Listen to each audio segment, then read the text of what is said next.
1 दिसंबर की सुबह 5:48 पर हमास ने इजराइल पर रॉकेट हमले शुरू कर दिए। सुबह 6:53 पर इजराइल पर दूसरी बार रॉकेट हमले शुरू हुए। 7:03 पर इजराइल ने भी हमास के विरुद्ध युद्ध की घोषणा कर दी। 7:07 पर उत्तरी गाजा में हमास और इजराइल की ग्राउंड फोर्सेस के बीच गोलीबारी शुरू हो गई। 9:18 पर हमास ने गाजा पट्टी से फिर एक बार रॉकेट हमले शुरू कर दिए। सुबह 10:23 पर दक्षिणी गाजा से हमास ने कई रॉकेट हमले किए इजरायली शहरों पर। सीज फायर टूटने का सबसे बड़ा कारण यह रहा कि 1 दिसंबर की सुबह 7 बजे तक हमास को बंधकों की लिस्ट इजराइल को सौंपनी थी, लेकिन लिस्ट सौंपने की बजाय हमास ने इजराइल पर रॉकेट हमले शुरू कर दिए।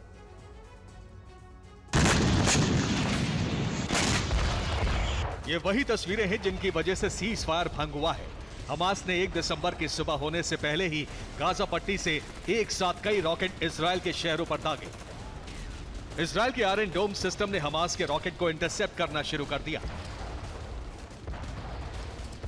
कई रॉकेट इजराइल के कई शहरों पर भी गिरे।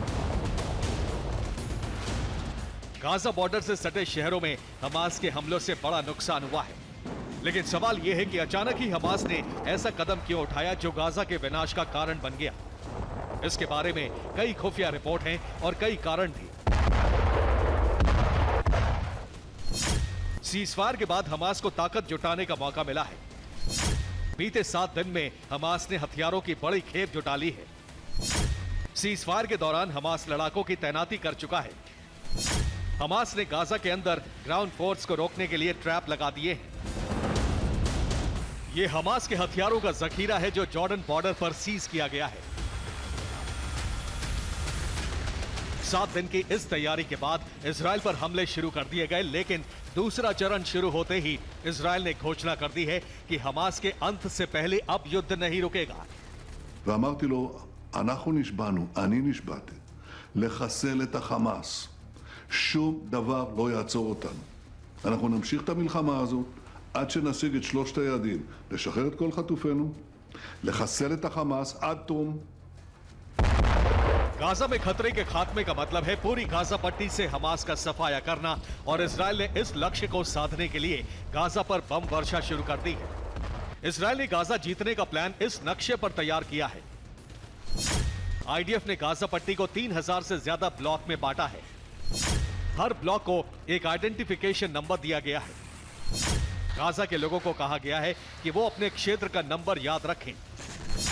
आईडीएफ हमले से पहले नंबर जारी करके बताएगा कि इस ब्लॉक को खाली कर दें।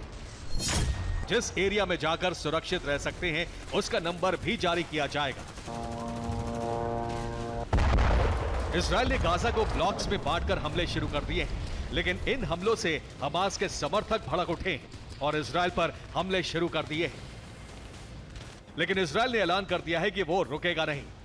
इजराइल की सरकार को भले ही बीते 7 दिनों में घर में विरोध झेलना पड़ा हो, लेकिन अंतर्राष्ट्रीय मंच पर उसकी स्थिति संभली है। पहली बात यह है कि सीज फायर इजराइल ने नहीं, हमास ने तोड़ा है। दूसरी बात यह कि इजराइल 50 से ज्यादा बंधक रिहा कराकर घर में विरोध की स्थिति संभाल चुका है।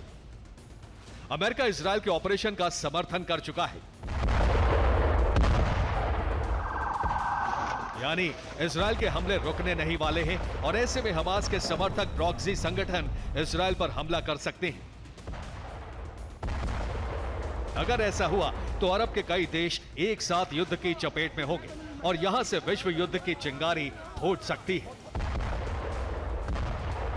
Bureau report, TV9, Bharatvarsh.